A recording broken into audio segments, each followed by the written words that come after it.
जहीर साहब, वकील के पास गए थे आप, क्या कहा उसने? आज ही गया था, कागज वगैरह तैयार कर लिए, कहते हैं 2-4 दिन लगेंगे। और उन लोगों में से को मिला? क्या करना है मिलकर यार, जब वो मुझसे नहीं मिलना चाहते तो मैं क्यों मिलूं उनसे? वैसे यार, मैंने इस सारे किस्से का तज़किरा अपनी बीवी से भी नहीं किया। करना भी ना यार, क्या सोचेगी भाभी, कैसा जमाना आ गया। बस इसीलिए यार चुप रहता हूँ। वैसे जो कुछ भी हुआ बहुत गलत हुआ, ऐसा होना नहीं चाहिए था।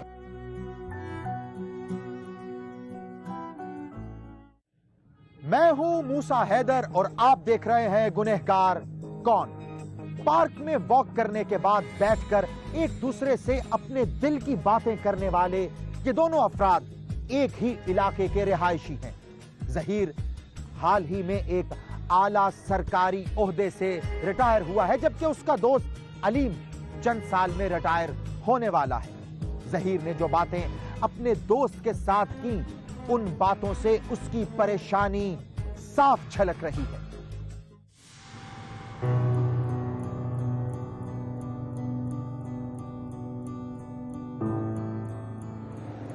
सोचा था रिटायर होने के बाद लिखने पढ़ने का काम करूं, पर नहीं। वैसे जो तुमने हालात बताए हैं, लगता नहीं कि तुम कुछ पढ़ लिख सकोगे।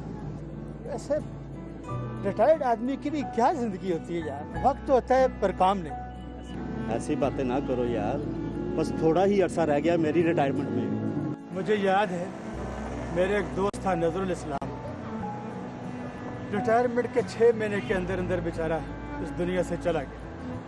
फिर वही बात, हम इंशाल्लाह इतनी जल्दी नहीं जाने वाले, अभी बहुत कुछ करना है हमें। क्या करें, कोई जीने देगा तो बात है ना। लगता है मैं भी इस दुनिया से जल्द चला जाऊंगा।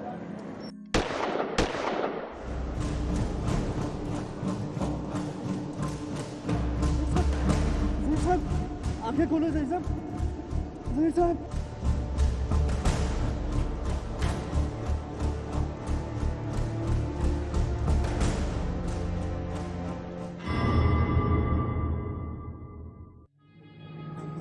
चंद माह पहले पेश आने वाले इस वाकये में एक शख्स की जान ले ली गई। आखिर क्यों?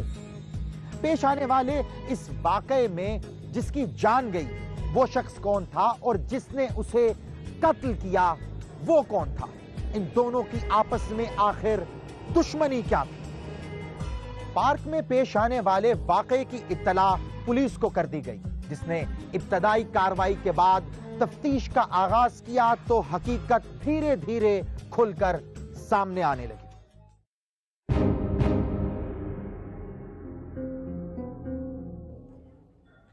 कब से जानते हैं जहीर साहब को आप? पिछले 1 साल से, जिस पार्क में उनका कत्ल हुआ, 1 साल पहले वही हमारी वाकफियत थी।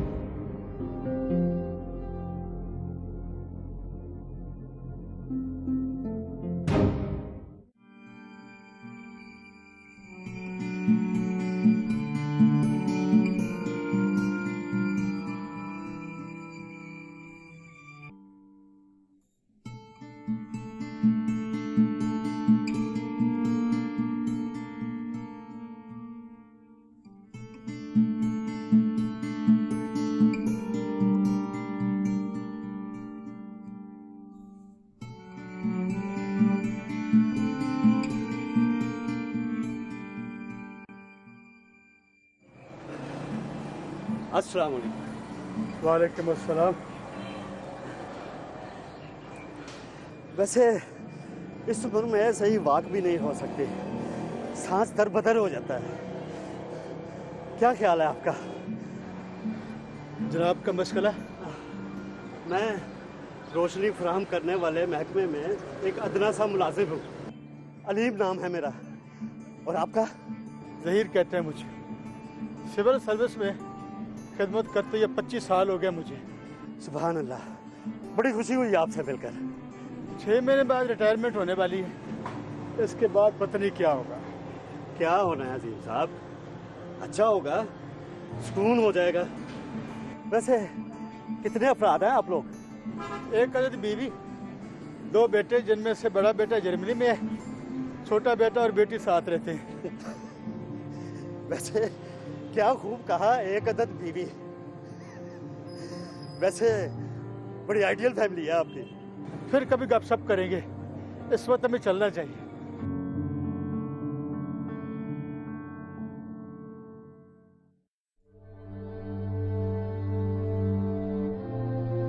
बस उस दिन से हमारी दोस्ती ऐसी पक्की हुई कि आज तक नहीं टूटी। आपको कैसे पता चला कि गोली चलाने वाला उसका बेटा है? आपने खुद देखा था उसे? जी जनाब, मैंने खुद उसको वहां से भागते हुए देखा था। खालिद को अपने बेटे ने मार दिया, मगर क्यों? क्या दुश्मनी थी उसकी? ये एक लंबी कहानी है इंस्पेक्टर साहब। फिलहाल तो आप उसके बेटे के खिलाफ कत्ल का पर्चा दर्ज करें।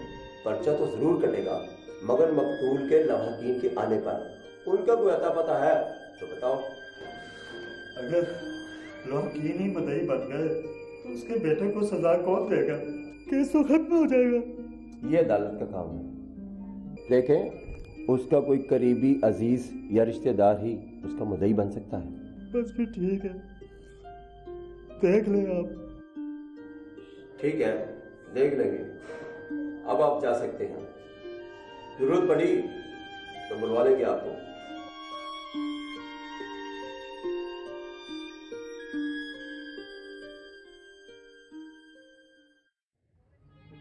अलीम के थाने से जाने के कुछ ही देर के बाद जहीर की बेटी एक सहाफी के हमरा थाने पहुंच गई। पुलिस के लिए यह बात इंतहाई हैरत अंगेज थी कि महज चंद ही घंटे पहले नाजिया के भाई के हाथों वालिद के कत्ल की तमाम तर तफसीलात आखिर उसे कैसे मालूम हुई। सवाल यह पैदा होता है कि उसे यह खबर कहां से मिली, क्योंकि अभी तक प्रेस और मीडिया भी इस कत्ल से बिल्कुल बेखबर थे।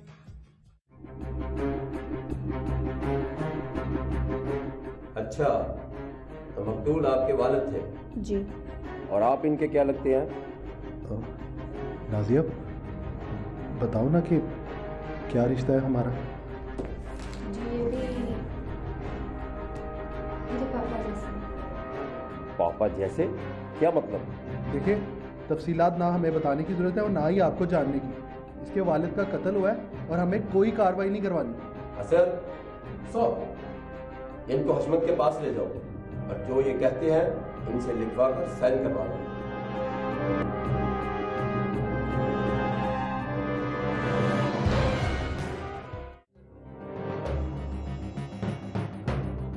अम्मी, फोन करके पता तो करें कि क्या बना, कहाँ रह गए ये नाजी और फहीम? थाने गए, काम हो जाएगा तो आ जाएंगे। देख लो अम्मी, अगर मैं जेल गया ना तो छोड़ूंगा तुम्हें भी नहीं। कैसी बातें कर रहे हो? कोई पैदा भी नहीं हुआ जो मेरे बच्चे को जेल भेजे, समझे? अम्मी, मेरा तो ख्याल है मैं अपने किसी दोस्त के यहाँ चला जाता हूँ। जैसे केस ठंडा पड़ जाएगा मैं वापस आ जाऊंगा। तुझे ज्यादा जल्दी है, चुप करके बैठ जा। आने तो नाजी और फहीम को। और अगर साथ पुलिस आ गई तो क्या करोगी? छुप जाना इधर कहीं। मैं कहूंगी हमें नहीं पता हनी कहाँ है। तो फोन करने में कोई मसला है क्या? मसला है तो नहीं कर रही। जाओ जाकर आराम करो कमरे में।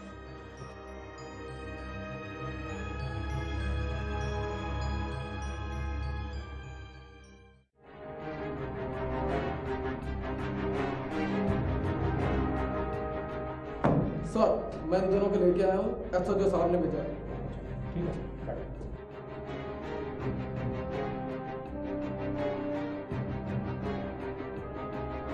देखें, मामले को इधर ही रहने दें। जब हमने कोई कार्रवाई करानी नहीं है तो पर्चा क्यों दर्ज कराए?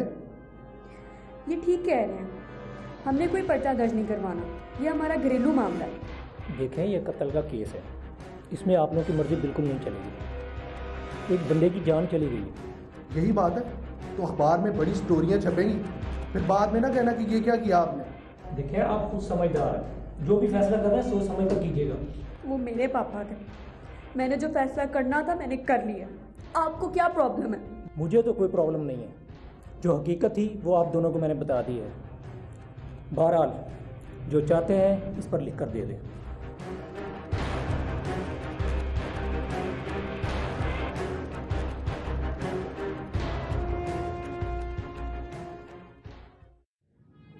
पुलिस ने कत्ल की इत्तला मिलने पर जाए वकुआ पर पहुंचकर पहले जायजा लिया और फिर लवाहिकीन की आमद से पहले ही लाश को अस्पताल मुंतकिल करवाकर पोस्टमार्टम करा लिया ताकि लवाहिकीन की आमद पर लाश को उनके हवाले करके FIR दर्ज की जा सके।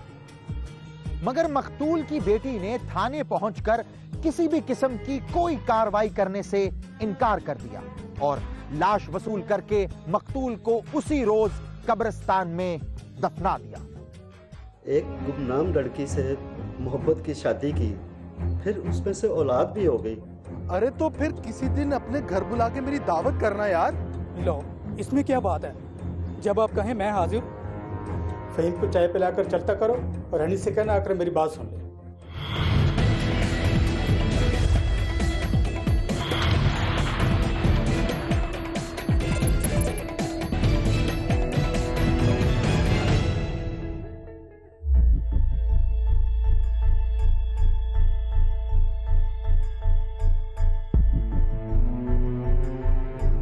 हलीम, क्या हुआ?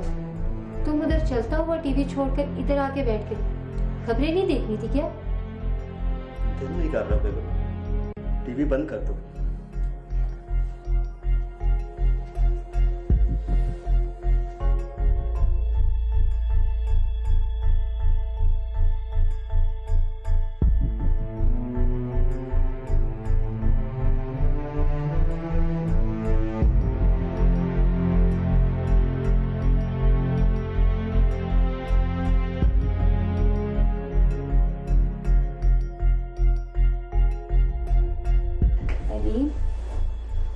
जाने वाला तो चला गया, तुम अपने आप को तो संभालो। अच्छा, उसने मेरे हाथों में जान दी और मैं कुछ नहीं कर सका। वैसे गोलियां चलाई किसने थी? उसके बेटे ने जान ले ली। क्या मतलब? अपने बेटे ने ही जान ले ली उसकी?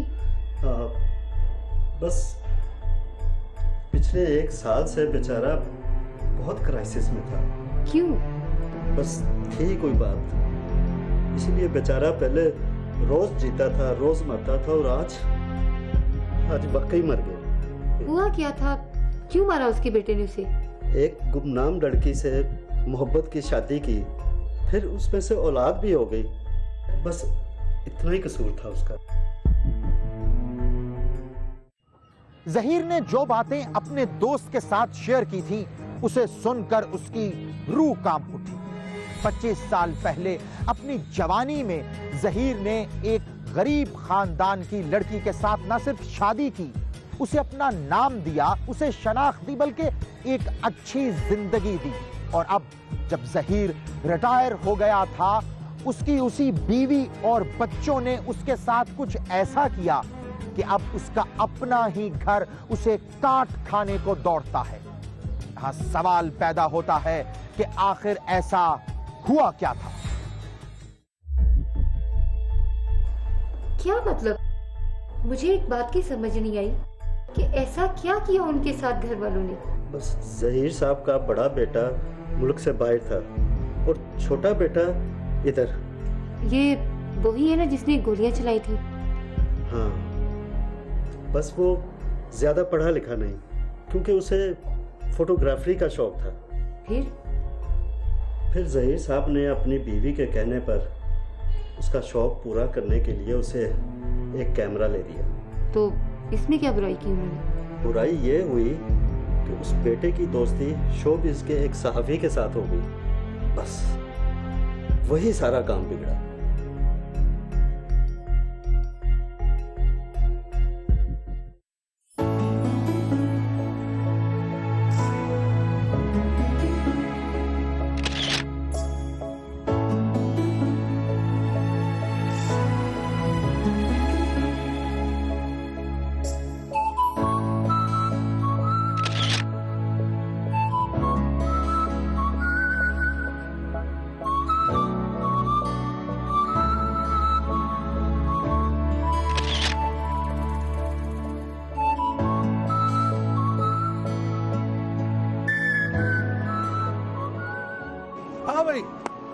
क्यों फिर मजा आ रहा है ना काम का? हर तरफ रंग ही रंग है ना? जी बिल्कुल फ़हीम भाई, इसी वजह से तो फोटोग्राफी जान है मेरी। इसके लिए मैं कुछ भी कर सकता हूँ। बस एक मर्तबा, सिर्फ एक मर्तबा तुम्हारा नाम हो गया ना शोबिस की दुनिया में, तो फिर पर लग जाएंगे तुम्हें, पर। वो कैसे फ़हीम भाई? फिल्म, टीवी, थिएटर, अरे सारी हीरोइनें तेरे कदमों में होंगी, तेरे कदमों में। फ़हीम भाई, मुझे मंजिल तक पहुंचाना आपका काम है। मेरे लिए जो खिदमत होगी मैं आपकी करूंगा। अरे तो फिर किसी दिन अपने घर बुला के मेरी दावत करना यार। लो, इसमें क्या बात है? जब आप कहें मैं हाजिर। तो फिर कब आ जाऊं तुम्हारे घर? मैं आज अम्मी से बात करता हूँ, कल आपको बता दूंगा। बस ठीक है, कल ये फोटो डेवलप करा के लाने।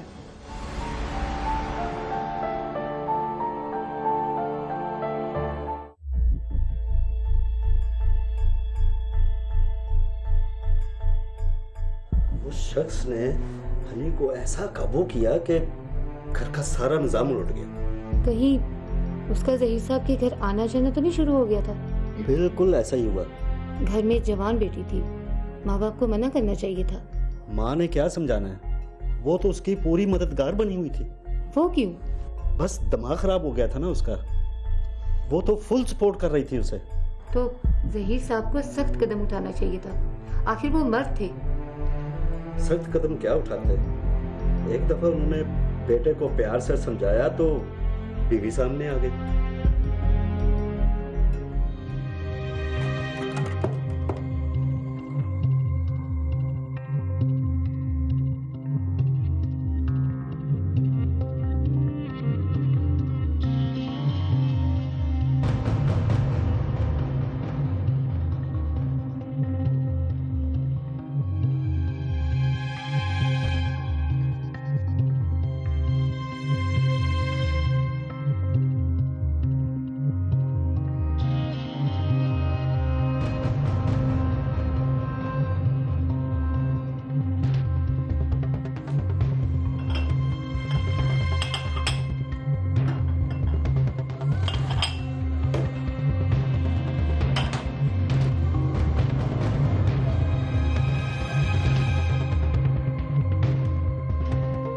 क्या कह रही हो इस वक्त किचन में? अम्मी के लिए चाय बना रही हूँ पापा। इस वक्त? ये कौन सा टाइम है चाय का?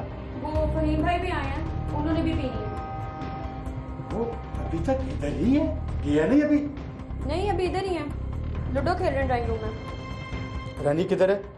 भाई भी उनके साथ लूडो खेल रहे हैं और अम्मी भी। फहीम को चाय पिलाकर चलता करो और रानी से कहना आकर मेरी बात सुन ले। जी मैं कह रही हूँ।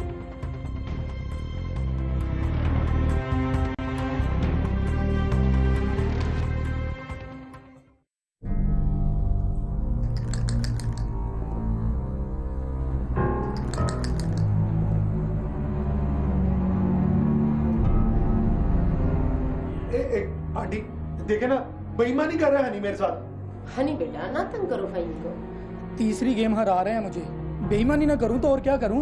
अरे तो इसमें मेरा क्या कसूर है? तुम्हारी अपनी किस्मत खराब है। क्यों आंटी? बच्चा है ना समझ है, कुछ दिनों तक समझ जाएगा। क्यों भाई, इस बार गेम हारनी है कि जीतनी है? एक मिनट मेरी बारी, मेरी बंद कर दो अब गेम, गुस्सा हो रहे हैं पापा और तुम्हें बुला रहे हैं, जाकर बात सुन लो। क्यों? मेरे से क्या बात करनी है उन्होंने? जाओ जाकर सुनो तो सही क्या कहते हैं।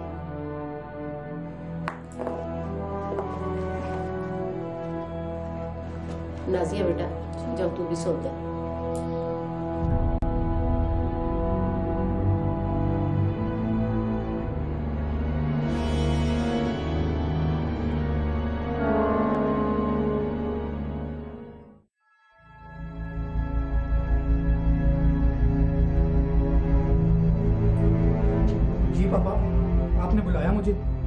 क्या हो रहा है रात के 2 बजे घर में? क्यों बैठा है फहीम इधर?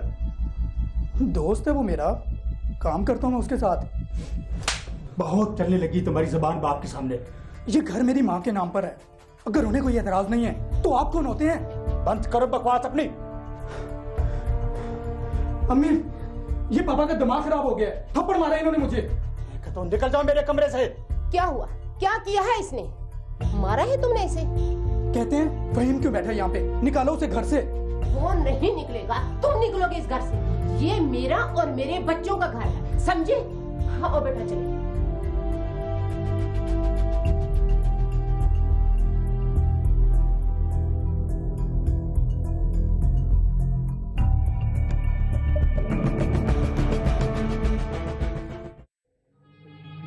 जहीर ने कत्ल से चंद माह पहले अपने दोस्त अलीम को जो कुछ बताया, उससे यह अंदाजा लगाना बिल्कुल भी मुश्किल नहीं है कि उनके घर में बेटे के दोस्त के रूप में आने वाले ने क्या खेल खेला। फहीम नामी यह शख्स, जिसका उनके घर में दिन ब दिन आना जाना बढ़ता ही जा रहा था, जहीर को उसका यह आना जाना बिल्कुल पसंद नहीं था। और जब उसने फहीम की इस आमदो रफ्त की मुखालफत की तो घर के तमाम अफराद उसके दुश्मन बन गए। इतना भी ख्याल नहीं है, जवान बेटा हूं, थप्पड़ मार दिया। जुबान से तो बात होती नहीं है ना इनसे, हमेशा हाथ चलता है। किसी सूरत नहीं मानेगा वो आदमी। मेरा आना जाना अच्छा नहीं लगता तो मैं नहीं आऊंगा फिर। वो हनी से कह दो कि वो भी अपना कोई बंदोबस्त कर ले।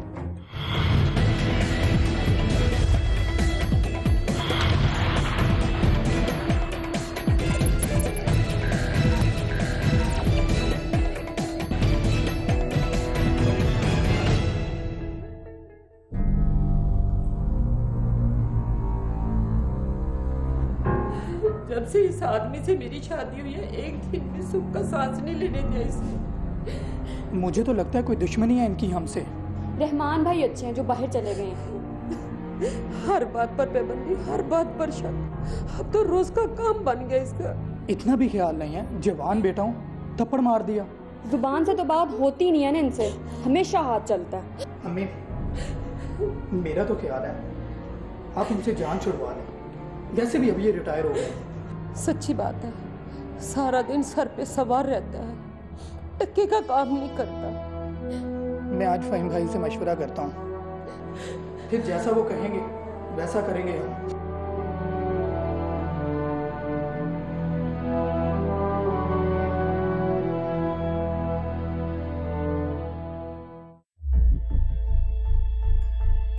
ये क्या बात हुई? बस यही बात है, जहीर साहब की बेगम एक अलग मिजाज की खातून है। अपनी जिंदगी भर की कमाई से बनाए घर को बीवी के नाम नहीं करना चाहिए था। उन्हें क्या पता था कि उनकी कही हुई हर बात उन्हें बुरी लगेगी। जब सारे घर वाले उनके खिलाफ हो गए थे, उनको तभी सोच लेना चाहिए था कि क्या करना है। बहुत सादा बंदा था, इतना चालाक होता तो सोचता ना। इतना बड़ा अफसर था, वो भी सरकारी महकमे का, इतना तो सादा हो नहीं सकता। जरूर अंदर कोई ना कोई बात थी। बात सिर्फ यही थी कि वो अपने घर वालों को बहुत प्यार करता था, उन्हें अपना समझता था, मगर बीवी और बच्चों ने ना समझा। फिर आगे क्या हुआ? क्या कोई लड़ाई हुई थी? फिर फहीम ने उनके बेटे को एक ऐसे काम के लिए राजी कर लिया कि तुम सुनोगे तो यकीन नहीं करोगे।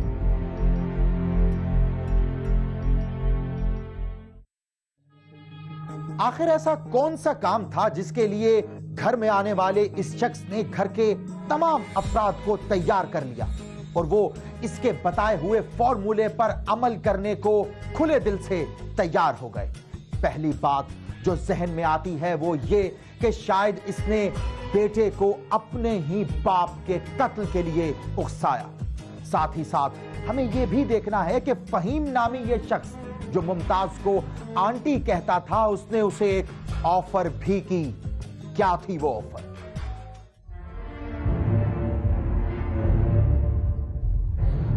अब तो पानी सर से ऊपर चला गया है, किसी सूरत नहीं मानेगा वो आदमी। मेरा आना जाना अच्छा नहीं लगता तो मैं नहीं आऊंगा फिर। वो हनी से कह दो कि वो भी अपना कोई बंदोबस्त कर ले। तुम क्यों आना जाना बंद करोगे?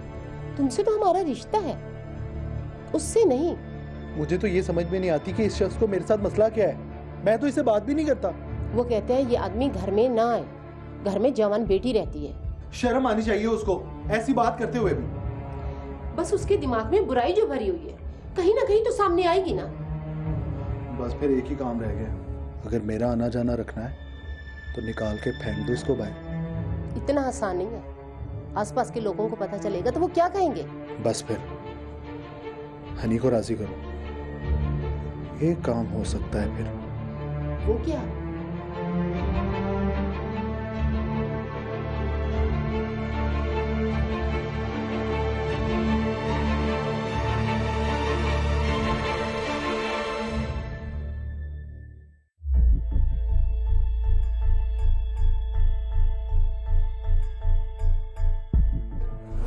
आखिर कहा क्या उसने जहीर साहब की बीवी को?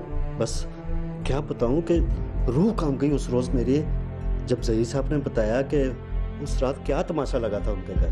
क्या मतलब? मतलब यह कि उस रात दोनों मियाँ बीवी में तलाक हो गई। या मेरे खुदाया, वो कैसे? यही तो ना यकीन करने वाली बात थी। बकौल जहीर साहब के कि उनके बेटे ने खुद तलाक दिलाई माँ को। क्या क्या कह रहे हो अलीम?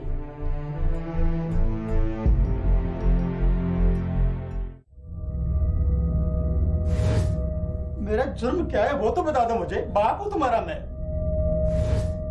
बाप वाली बात हमने तो आज तक आप में नहीं देखी। मैंने किया क्या है? बोलो मुमताज, तुम ही समझाओ इन्हें कुछ। मैं क्या बोलूं? सारी जिंदगी तुम्हारे मुंह से एक ही बात सुनी है, मोहब्बत की शादी की है मैंने। तो इसमें गलत क्या है?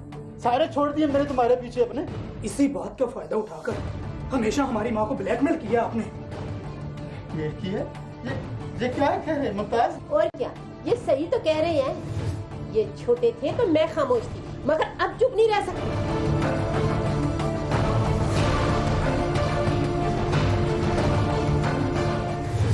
तलाक दे दो तुम्हारी माँ को 25 साल एक साथ रहने के बाद, मगर क्यों? मामा बताओ, इसकी बीवी बनकर रहना है या तलाक लेनी है? तलाक लेना चाहती हूँ। नाजिया, कागज पेन दो इनको। सोचने का वक्त नहीं है।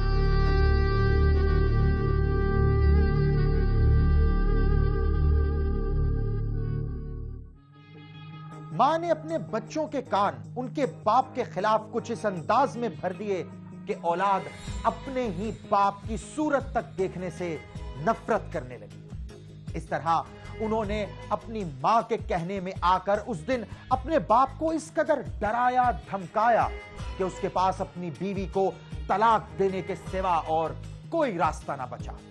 उस दिन तलाक हो गई। लेकिन यह सवाल यह पैदा होता है कि आखिर मुमताज ने अपने शौहर से तलाक ली क्यों?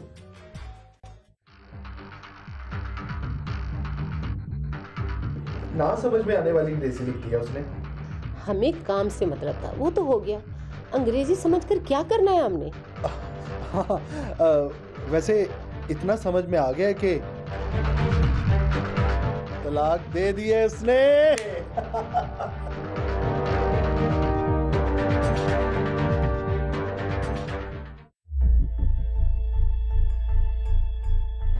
आखिर वजह क्या थी तलाक लेने की? क्या बाकी तंग करते थे वो अपने बीवी बच्चों को? बिल्कुल नहीं, बस उसने कोई ना कोई तो इल्जाम लगाना था ना तलाक लेने के लिए उनसे। आखिर क्यों? क्योंकि एक रिटायर्ड आदमी से दिल भर गया था उसका। ये कैसा रिश्ता है मियां बीवी का? असल में वो फहीम से शादी करना चाहती थी। क्या? आपने तो बताया था कि वो उन्हें आंटी कहता था, उनके बेटे का दोस्त था वो।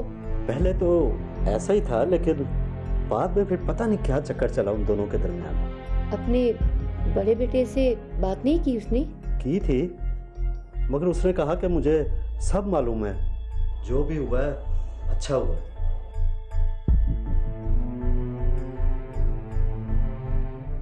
बड़े बेटे की तरफ से जवाब मिलने के बाद जहीर को यह बात पूरी तरह से समझ आ गई थी कि घर के तमाम अफराद उसके खिलाफ एक जैसी ही सोच रखते हैं। सिर्फ यही नहीं बल्कि वो सब इसके खिलाफ आपस में मिले हुए हैं और मां को पूरी तरह से सपोर्ट कर रहे हैं। जहीर के कत्ल के अगले रोज पुलिस ने मौके पर मौजूद अलीम को चश्मदीद गवाह बनाकर अपनी मुद्दत में उनके बेटे हनी के खिलाफ मुकदमा दर्ज कर लिया। जब घर वाले कत्ल केस में मुद्दई नहीं बनते तो फिर हमें बनना पड़ता है। इंस्पेक्टर साहब, ये आपने बहुत अच्छा किया, वरना मेरे दोस्त का खून रायगा जाता है। चलो तलाक का मामला तो हो गया, जहीर साहब की बीवी ने फ़हीम से शादी भी कर ली होगी, फिर बेटे ने बाप को कत्ल क्यों किया? क्योंकि ज़हीर साहब ने तलाक देते वक्त ये कह दिया था कि वो अपनी तमाम जमा पूंजी किसी खैराती अदारे को दे देंगे। ओह आई सी। बस तलाक के बाद इद्दत पूरी होने तक ज़हीर साहब ने तमाम असासे जो है वो किसी खैराती अदारे को दे दिए थे। यकीनन इस बात का फ़हीम को बहुत दुख हुआ होगा। बिल्कुल सर, इसी लालच में तो उसने अपने से बड़ी उम्र की खातून को तलाक दिलवा कर उससे निकाह पढ़वा लिया था। फिर तो फ़हीम के कहने में आकर ही बेटे ने बाप को कत्ल किया होगा। बिल्कुल ऐसा ही है। हशमत। Yes sir. आज ही गिरफ्तारी चाहिए मुझे हनी और फ़हीम की। Okay sir.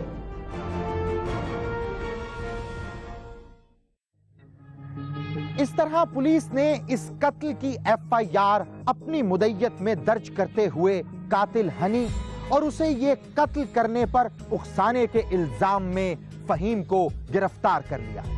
अब ये दोनों गिरफ्तार मुल्जिमान पुलिस की तहवील में हैं। इन्हें क्या सजा मिलेगी ये तो आने वाला वक्त ही बताएगा, मगर एक फैसला आपके हाथ में है। सोचिएगा जरूर, आखिर इस केस में असल गुनहगार कौन है? अगर आप भी जानते हैं इसी तरह किसी भी गुनहगार को, तो खामोश हरगिज ना रहें। बोलिए, हमें ईमेल करें gk@sama.tv पर, हमें ट्वीट करें या फिर फेसबुक पर ज्वाइन करें। हमारा आईडी है facebook.com/गुनहगार कौन। आपसे मुलाकात होगी अगले हफ्ते एक और सच्ची कहानी के साथ और देखेंगे गुनहगार कौन।